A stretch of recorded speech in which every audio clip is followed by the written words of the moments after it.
테크피디아 구독자 여러분 반갑습니다. 과학 커뮤니케이터 엑소입니다. 오늘부터 3주간 테크피디아를 통해 우리나라 AI 산업의 방향과 이 대표 기업을 하나씩 콕 집어 소개해 드릴 텐데요.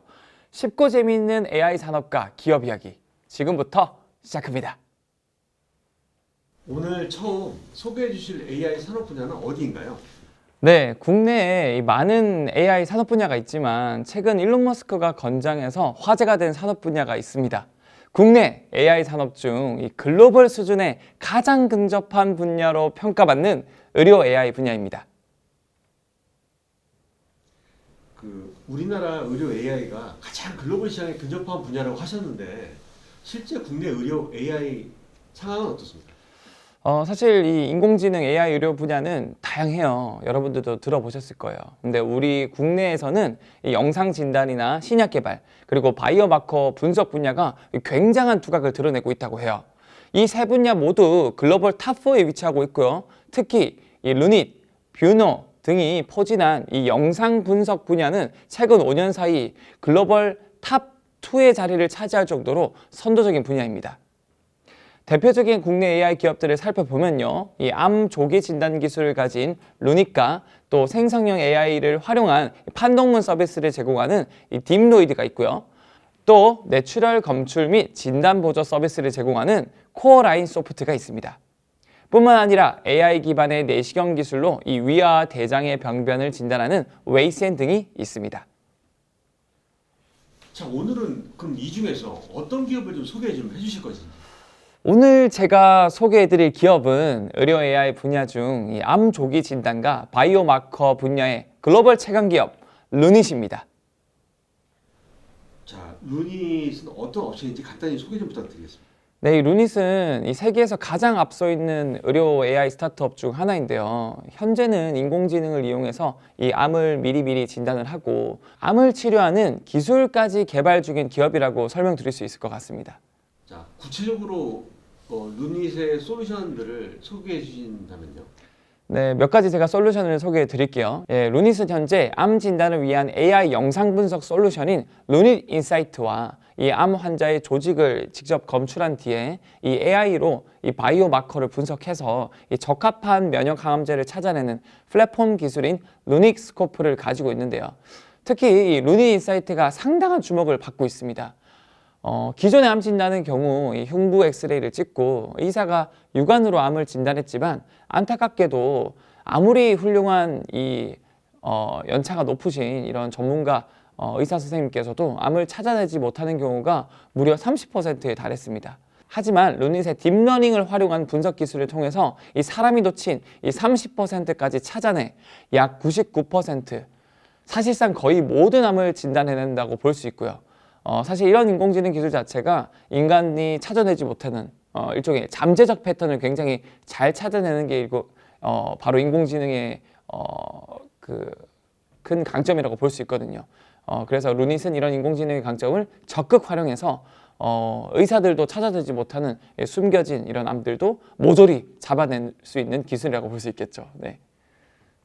자, 루닛이 최근 주식시장에서 네. 다커스로도 각광받고 있지 않습니까? 어떻습니까?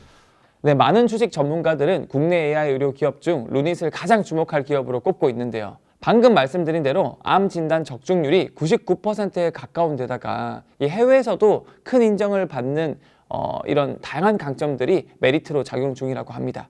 실제로 루닛은 미국을 비롯해 이 사우디아라비아, 중국 등에 이 기술 수출을 하고 있고요. 현재 실적은 좀 미비하지만 이 성장성 부분에서는 조금 더 관심을 가질 만한 기업으로 평가가 되고 있어요. 앞으로 기대하는 루닛의 미래는 어떻습니까? 네, 루닛은 이 흉부 이런 엑스레이, CT뿐만 아니라 전신 MRI 등을 통해서 기존의 조기 진단이 어려웠던 이 췌장암 등의 조기 진단 기술 개발에 주력할 것으로 예상이 되고요. 이를 통해서 의료 AI 분야에서 더욱 선도적인 위치를 차지할 것으로 기대가 됩니다. 테크피디아 구독자 여러분, 다시 만나 반갑습니다. 저는 과학 커뮤니케이터 엑소입니다. 커트. 오케이. 자, 첫 번째 갈게요. 자, 오늘 소개해 주실 AI 산업 분야는 어디인가요? 네, 오늘도 제가 흥미로운 분야를 준비를 했습니다. 오늘은 이 나날이 발전하는 이 딥페이크 기술과 이에 대응하는 이 딥페이크 기술을 잡고 있는 탐지 솔루션을 개발하는 기업을 준비를 했습니다. 그래서 줄여서 딥브레인 AI를 소개해 드리겠습니다. 최근에 이 대한민국을 충격에 빠뜨린 이 중고생 집단 딥페이크 범죄, 여러분들도 들어보셨죠? 이런 범죄들로 인해서 정부도 이 범부처 TF를 출범시키며 강력 대응에 나섰다고 합니다. 딥페이크 기술의 첫 시작은 어디입니까? 네, 이 딥페이크 기술은 2014년 처음 개발되었으며 이 초기에는 이 컨텐츠 제작의 효율성을 좀 높이고 창의적인 표현을 가능케 하는 것이 주 목적이었습니다. 영화, 드라마, 광고 등에서 특수효과 제작 비용을 줄이거나 실제로 촬영하기 어려운 장면을 연출하는 데 활용되었다고 해요. 뭐 대표적으로 너무 나이를 많이 먹은 배우가 젊은 시절을 좀 표현하고 싶을 때 분장을 하지 않는 그런 사례로 또 쓰일 수도 있겠죠. 실제 2017년 미국의 온라인 커뮤니티 레딧에서 딥페이크라는 아이디를 사용한 사람이 이 유명 여배우들의 얼굴을 이 포르노에 합성하면서 딥페이크라는 용어가 널리 알려지게 되었습니다. 그 딥페이크로 인한 이제 범죄 사례가 좀 궁금해요. 어떤 게 좀 있습니까? 네, 대표적으로 전 세계 사람들을 좀 충격에 빠뜨렸던 이런 딥페이크 악용 기술이 많았거든요. 몇 가지 들려드리자면 첫 번째로 2018년 오바마의 트럼프 비난 영상이 있고요. 두 번째로 최근이었죠. 이 최근 미 대선에서 카밀라 해리스 영상 조작 사건도 있었습니다. 뿐만 아니라 음성 복제 기술, 이 딥보이스를 활용한 이 손석희 님의 사칭, 보이스피싱 사례도 있었고요. 네 번째로 국내 사례를 몇 가지 더 들려드리자면 국내에서는 주로 이 성범죄와 피싱 등에 많이 악용되고 있다고 합니다. 현재는 일정 금액만 지불하면 누구나 쉽게 이 딥페이크 솔루션을 사용할 수 있어서 문제가 더욱 심각해지고 있는데요. 특히 남녀노소 불문하고 지금은 이 얼굴을 합성하는 딥페이크 기술과 앞에 제가 말씀드렸던 이 목소리까지 따라하는 딥보이스 기능까지 이제 합쳐지면서 이제는 영상 통화를 하더라도 상대방이 무조건 속을 수밖에 없는 이런 기술이 나오고 있다 보니까 우리가 이런 것들을 탐지하는 기술, 예방하는 기술이 굉장히 중요해지고 있죠. 이렇게 되면 이런 심각한 이제 이런 범죄인 딥페이크를 규제를 안 하고 있는지 그게 좀 궁금합니다. 어떻습니까? 사실 여러분들도 많이 들어보셨을 거예요. 국내에서 이제 많은 기사가 쏟아지고 있는데 실제 이 딥페이크 범죄에 대한 규제가 점점 강화되고 있는 실정이라고 하고요. 국내 법률이 실제 지금 개정되고 있고 이 불법 합성물 제작 시에도 처벌이 이제 가능해졌고요. 또한 국제적 대응으로 여러 국가에서 AI 생성물을 무조건 표기하게끔 법적으로 제정을 하거나 또한 이 영상이 실제 사람이 찍은 건지 아니면 인공지능이 만드는 딥페이크 영상인지 이 딥페이크 탐지 기술을 여러 국가 또 기업, 연구소에서 개발하고 있습니다. 또한 디지털 리터러시 교육 등을 추진을 하고 있다고 해요. 그럼에도 불구하고 현재 이 딥페이크 관련 처벌 규정이 존재하긴 하지만 아직까지 처벌 수위가 미미하다고 생각하는 분들이 굉장히 대다수거든요. 그래서 개인적으로 생각하는 것뿐만 아니라 많은 분들이 이런 처벌 수위를 좀 더 높여야 된다라는 의견들이 많고요. 뿐만 아니라 이로 인해 최근 이 딥페이크를 탐지하는 탐지 기술 솔루션 업체들이 주목을 받고 있다고 합니다. 자, 그러면 이제 본격적으로 우리 이 딥브레인 AI는 어떤 기업인지 좀 소개 좀 부탁드리겠습니다. 네, 사실 이 딥브레인 AI는 원래 생성형 AI 영상 제작 업체로 주목을 받았습니다. 주요 특징은 다음과 같아요. 첫 번째로 텍스트 입력만으로 영상 구현 기술을 보유하고 있고요. 예를 들어서 우리가 직접 카메라로 찍지 않아도 내가 에베레스트 산 정상에서 달리는 모습을 좀 구현해줘. 그러면 실제 그런 에베레스트 산에서 달리는 모습을 영상으로 만들어낼 수 있겠죠. 두 번째 기술로는 AI로 부활한 윤봉길 의사 등 컨텐츠를 제작했습니다. 여러분들 중에서 많은 분들이 보셨을 거예요. 이 독립기념일 날 이 독립투사분들 과거 사진을 토대로 인공지능이 이 기술로 영상을 만들어서 독립투사분들이 환하게 웃고 있는 동영상이 세간의 화제였었거든요. 굉장히 감동적인 컨텐츠로 이런 기술이 제작하는 데 큰 도움이 됐었죠. 뿐만 아니라 AI 배우 이장훈님, 또 AI 앵커 김주환님을 인공지능을 통해서 개발하기도 하였고요. 제가 듣기로도 이 제주도에서 이런 앵커 또는 아나운서 분들이 사실 잘 구해지지가 않는데요. 비용도 좀 많이 들고. 그래서 제주에서는 이런 인공지능 아나운서 또 MC 분을 직접 개발을 해서 이렇게 저비용으로 효과적으로 대중들에게 이런 뉴스를 전달하는 그런 기술도 배포를 하고 있다고 합니다. 또 네 번째로는 일본 아사히 TV에 방금 제가 말씀드렸던 같은 맥락의 인공지능 아나운서를 제공하기도 하였고요. 다섯 번째로 이제 추모 서비스 리메모리 2를 개발하기도 하였다고 합니다. 네, 이 딥브레인 AI 기업은 2019년부터는 이 보안 영역으로 확장을 해서 딥페이크 탐지 솔루션을 개발하고 관공서를 대상으로 상용화에 성공했다고도 합니다. 딥브레인 AI의 탐지 솔루션 기술은 어떻습니까? 네, 기술력에 대해서 설명을 드리자면 이 딥브레인 AI의 딥페이크 탐지 솔루션은 다음과 같은 특징을 가지고 있다고 해요. 첫 번째로 이 원본과 또 변조된 영상에 사실 이 영상들을 확대해서 보면은 작은 점들의 이제 픽셀이라고 하죠. 이 픽셀의 집합이거든요. 그래서 거기에 RGB라는 레드, 그린, 블루의 그런 빛들이 나오고요. 그런데 이런 원본과 변조된 영상의 픽셀을 하나하나 비교하는 방식을 사용해서 영상 업로드 후에 단 5분 내로 진위 여부를 판단한다고 합니다. 정말 대단하죠? 두 번째로 플랫폼 콘텐츠 페이크 여부를 자동적으로 탐지하는 딥페이크 자동 탐지 서비스형 소프트웨어 SaaS 솔루션을 개발했다고 합니다. 뿐만 아니라 이 딥브레인 AI는 현재 정부 사업에 열심히 참여해서 연구개발 중인데요. 그 중에서도 특히 이 딥페이크 가드 엔진을 개발을 하고 있다고 합니다. 딥브레인 AI의 딥페이크 탐지 솔루션의 이 기술의 정확도는 이게 되게 중요한 것 같은데 어느 정도입니까? 사실 아무리 좋은 기술을 개발해도 이게 정확도가 뭐 10%, 20%면 아무도 쓰진 않겠죠. 이 딥브레인 AI의 딥페이크 탐지 솔루션은 일반적으로 90% 이상의 정확도를 보이고 있다고 합니다. 대단하지 않습니까? 그래서 많은 분들이 신뢰하고 쓸 수 있는 기술이다라고 정리할 수 있을 것 같아요. 이 회사에 앞으로 이제 기대하는 이 기대치가 있을 것 같아요. 이 딥브레인 이 AI 회사의 미래는 어떻습니까? 사실 많은 분들이 체감하고 있을 거예요. 이런 인공지능이 생성형 AI라 그러죠. 이런 인공지능이 굉장히 발전되고 있고 이게 모든 분야로 속속들이 지금 침투를 하고 있거든요. 그러면 당연히 우리가 혜택을 받는 그런 기술도 많겠지만 방금 말씀드렸던 딥페이크나 딥보이스 같은 악용될 수 있는 그런 것들도 굉장히 많이 나오고 있거든요. 이런 것들에 대한 피해를 최소화하기 위해서 이 딥브레인 AI는 더욱 정교한 딥페이크 탐지 기술을 개발하고 있고요.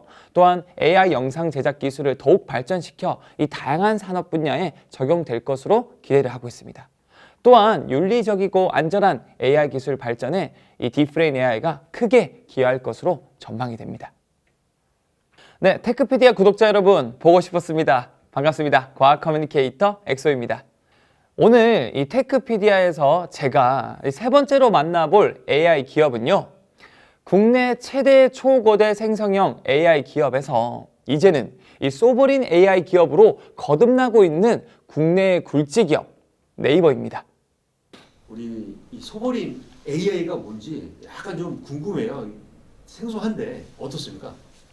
네, 이 소버린 AI는 국가나 기업이 자체 인프라와 데이터를 활용해서 독립적으로 이런 AI 역량을 구축하는 것을 의미한다고 해요. 이는 결국 예를 들어서 미국이나 영국, 중국에서 쓰이는 언어는 다르지 않습니까? 근데 우리나라에서 직접 개발한 이런 독립적인 소버린 AI 같은 경우는 이 대한민국의 자국의 언어, 문화, 가치관을 반영한 AI 모델을 개발하는 것으로 목표로 하고요. 이런 결국 AI 같은 경우는 조금 더 대한민국에 최적화되어 있고 또 특색을 맞춘 AI다 보니까 대한민국 국민들이 조금 더 편하게 그리고 이게 정말 대답을 잘하는구나 이런 것들을 많이 느낄 수 있겠죠. 네. 최근 대다수 국가들 역시 이제 소버린 AI 구축에 이제 집중을 하고 있습니다. 왜 소버린 AI인가요? 네, 제가 앞에서도 말씀드린 바와 같이 사실 현재 널리 사용되고 있는 챗GPT나 구글의 제미나이 같은 AI 모델들, 이것뿐만 아니라 퍼플렉시티라던가 굉장히 다양한 모델들이 많죠. 이런 AI 모델들은 주로 이 영어권 데이터를 기반으로 해서 결과적으로 이런 서구권 문화 가치관이 많이 내재화되어 있다고 합니다. 최근에도 그런 사례가 있었어요. 너무 이 인터넷 특정 문화의 정보만 가져오다 보니까 인공지능이 그걸 학습하다 보니까 전혀 우리가 예상치 못했던 그런 답변을 인종 편향적인 답변을 하기도 하고 그래서 많은 분들이 불편해한 사례도 있었거든요. 결국 이 인공지능이 어떤 문화, 어떤 데이터, 어떤 가치관을 학습하냐에 따라서 그 인공지능이 대답하는 그런 관점은 굉장히 많이 달라질 수 있거든요. 이로 인해서 편향된 정보가 노출될 수도 있고 장기적으로는 특정 국가의 고유한 역사나 문화가 왜곡될 우려가 있다고 합니다. 그래서 이 소버린 AI 같은 경우는 각각의 국가나 또는 각각의 문화, 각각에 있는 그런 지역에 조금 더 이제 최적화된 그런 인공지능을 개발하는 게 목표이기 때문에 이런 우려들을 조금 더 피해가면서 피해를 최소화할 수 있는 그런 인공지능으로 발전할 수 있는 그런 희망을 가지고 있죠. 네. 자, 근데 이렇게 말씀하셨던 이제 소버린 AI 부분을 이 구축이 만약에 늦어질 경우에 과연 뭐 아무 일이 없을까요? 아니면 어떤 일이 좀 발생할까요? 네, 사실 이 소버린 AI 구축이 늦어질 경우 경제적, 안보적 문제가 발생할 수 있어요. 예를 들자면 이 챗GPT에서는 이 독도와 다케시마를 각각 검색했을 때 나오는 이 결과의 차이는 이 자국의 관점이 반영되지 않은 AI 모델의 한계를 보여줍니다. 이는 자국의 데이터와 인프라를 기반으로 한 AI 모델의 필요성을 강조합니다. 네, 사실 이 소버린 AI 구축이 늦어질 경우 경제 안보적 문제가 발생할 수 있습니다. 예를 들어서 챗GPT에서 독도와 다케시마를 각각 검색했을 때 나오는 결과의 차이가 있는데요. 뭐 독도를 검색했을 때는 이 대한민국 영토 중에 한 부분이 바로 독도다 이런 식으로 결과가 나오는데 반대로 다케시마를 검색하면 이 대한민국의 영토가 아니라 이런 일본과 대한민국이 지금 영토권을 이제 분쟁을 하고 있는 분쟁 지역이다라고 결과를 말해주고 있거든요. 결국 이런 자국의 관점이 반영되지 않은 AI 모델의 한계를 보여줍니다. 결과적으로 우리 대한민국에 최적화된 맞춤형 소버린 AI가 필요하다는 거 우리가 볼 수 있고요. 결국 자국의 데이터와 인프라를 기반으로 한 AI 모델의 필요성을 다시 한번 강조를 해야 될 순간인 것 같아요. 각국의 소버린 AI 개발 현황은 좀 어떻습니까? 네, 먼저 유럽연합 같은 경우는 소버린 AI 개발에 가장 앞서 나가고 있습니다. 이유는 데이터 보호를 의무화하고 소버린 AI 데이터 센터 확장에 적극적으로 지금 투자를 하고 있고요.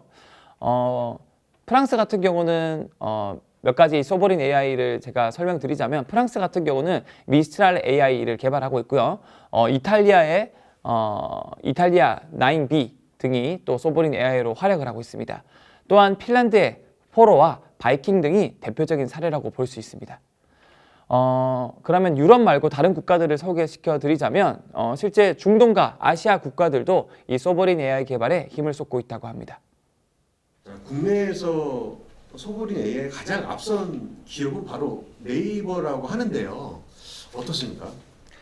네, 국내에서는 이 네이버가 소버린 AI 개발에 가장 앞서가고 있다고 합니다. 2021년 초거대 AI 하이퍼클로바를 발표하고 이후 하이퍼클로바 X로 이 성능을 개선했다고 해요. 이 모델은 이 한국어 능력과 이 한국의 사회, 문화적 맥락에 대한 높은 이해도를 바탕으로 소버린 AI 개발에 최적화되어 있습니다. 네이버의 AI 개발 기술이 최근에 해외로도 수출이 되고 있다고 얘기를 하고 있는데요. 실제 그렇습니까? 네, 맞습니다. 이 네이버는 하이퍼클로바 X를 기반으로 유럽과 중동의 자국 AI 모델 개발을 지원하고 있습니다. 영어와 자국어 데이터를 함께 학습시키는 방식을 사용하고 있고요. 데이터 외부 유출 방지를 위해 기술력도 갖추고 있다고 합니다. 현재 사우디아라비아와 LLM을 개발 중이며 이 필리핀, 스페인 등과도 개발을 논의하고 있습니다. 자, 문제는 이제 글로벌 빅테크 기업들도 이제 소버린 AI 시장에 뛰어들고 있다는 점인데 이렇게 이제 네이버 빅테크 기업들과 비교했을 때 이 경쟁력이 좀 있을까요? 네, 이 글로벌 빅테크 기업들도 이 소버린 AI 시장에 진출하고 있어서 사실 경쟁이 갈수록 치열해지고 있습니다. 이 오픈 AI가 한국산업은행과 MOU를 체결하고 이 한국어 맥락에 맞는 AI 모델을 개발할 가능성이 있어서 이 네이버의 경쟁력 확보가 사실 중요한 과제이기도 해요. 이 네이버는 자체 기술력과 한국 시장에 대한 이해를 바탕으로 이 경쟁력을 유지하고 발전시켜 나갈 계획이라고 합니다. 앞으로 이제 기대하시는 네이버 소버린 AI의 미래는 어떻습니까? 네, 이 네이버의 소브린 AI는 한국의 문화와 언어를 정확히 이해하고 반영하는 이 인공지능 모델로 발전할 것으로 기대가 됩니다. 또한 해외 시장 진출을 통해 글로벌 AI 기업으로서의 입지를 다질 것으로 전망이 되고 있고요. 제가 개인적으로 저는 좀 아이디어를 좀 생각하자면 사실 거대 기업 하면 네이버 그리고 카카오가 있지 않습니까? 그 두 기업이 사실 우리 대한민국의 문화적인, 사회적인 이런 기본적인 이 빅데이터를 다 가지고 있다고 생각을 해요. 그래서 4차 산업혁명 시대는 결국 융합의 시대고 이 1+1이 3, 4, 5가 되는 시너지 효과를 낼 수 있는 시대이기 때문에 이 기업 간의 이런 좀 융합적인 협력을 통해서 이 다른 글로벌 기업과의 경쟁에서 좀 이겨나갔으면 하는 바람이고요. 어쨌든 이런 네이버가 이 해외 시장 진출을 통해서 이 글로벌 AI 기업으로서의 입지를 다질 것으로 전망되고 있으니 많은 응원이 있었으면 하는 바람입니다.